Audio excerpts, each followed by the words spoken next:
Protests continue across the U.S. in response to the leaked draft of a Supreme Court majority opinion overturning Roe v. Wade.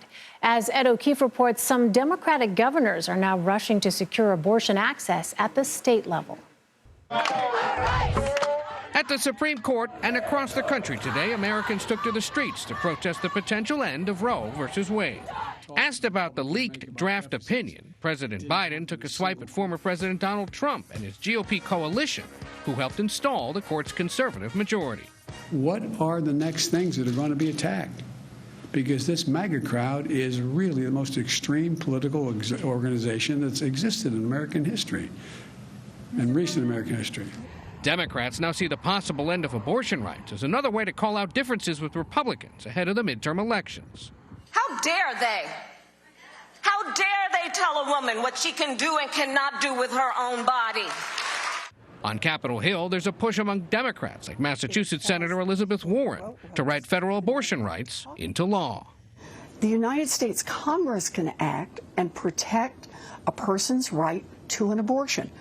And in fact, that is exactly what we're going to vote on next week. But you don't have the votes for it. By making people vote on this issue that matters to so many people, we've got a chance now maybe to change the makeup of who's in the United States Senate. At the state level, Democratic governors like Connecticut's Ned Lamont are preparing to sign a bill protecting and expanding abortion access. But 26 states are certain or likely to ban at least some access if Roe is defeated. Mississippi, whose ban on abortion after 15 weeks sparked the case that led to the draft opinion, is one of those states. Republican Governor Tate Reeves says if Roe is ending, the focus now should be on helping women. And making sure that we support every single one of these individuals that has a pregnancy that may be unwanted, but convince them that that child is wanted and that that child is loved. To bypass some of those state abortion regulations, some companies are now offering to pay for travel expenses for workers that may want abortion services. One of those companies is Yelp, a top official telling CBS News that they think it's, quote, vitally important for companies to safeguard their employees. Elaine? Ed O'Keefe, thank you. For more, I want to bring in National Security Attorney Mark Zaid. Mark, Chief Justice John Roberts says he ordered a marshal of the court to investigate the leak. What might that investigation entail?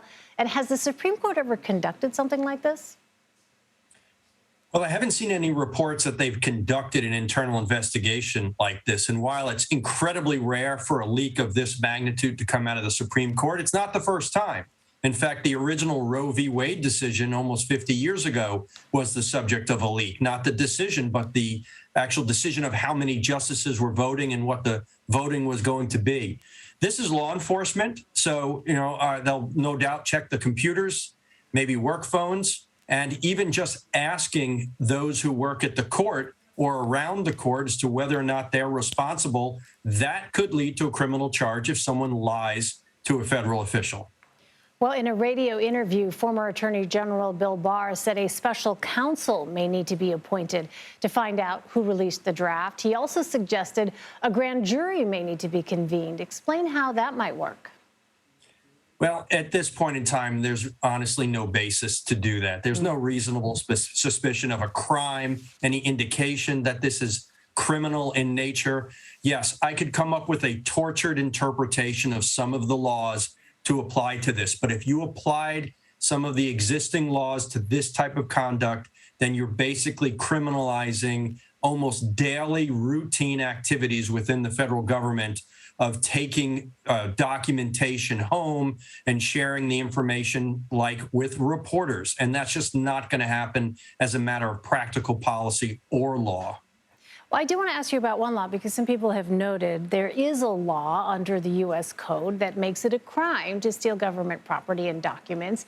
In your opinion, do you think this leak violated that law?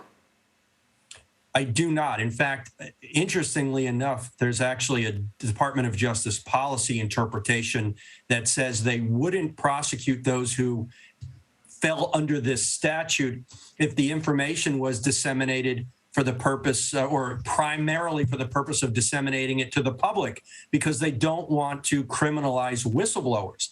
Now, that doesn't mean that if this individual is ever identified that they wouldn't be disciplined. They could be fired. They could be otherwise subject to some sort of punishment. If they're a lawyer, they may in fact lose aspects of their law license by whichever authority has granted that to them. But from a criminalization standpoint, highly, highly unlikely, unless it's, this was a hack or a trespass into the system, which no one has been able to suggest that at this time. So if it seems to you highly unlikely that someone would be criminally held responsible for the leak, I wonder what you think, though, moving forward, this particular event does. This was a boundary that had not been crossed before.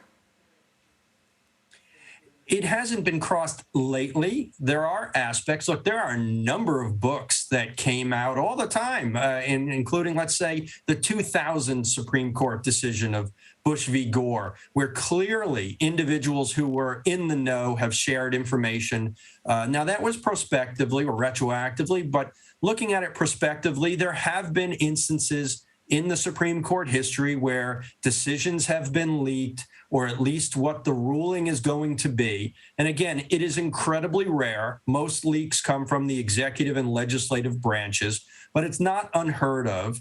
And it is in some ways perhaps a sort of, consequence of democracy. But that said, this is not something to be condoned. No, let's not look at it, at least not from my standpoint, of a policy or advocacy or political standpoint. I'm looking at it from a rule of law, and the integrity of the judicial system needs to be sacrosanct. And this type of conduct, whether it's Republican, Democrat, or whomever, is not how we decide cases in the federal judiciary. Now, what the consequences will be now that it has happened, that's up to everyone else. But this is not helpful to the advocacy of law or the decision-making of the legal process. Mark Zaid. Mark, thank you. Thank you.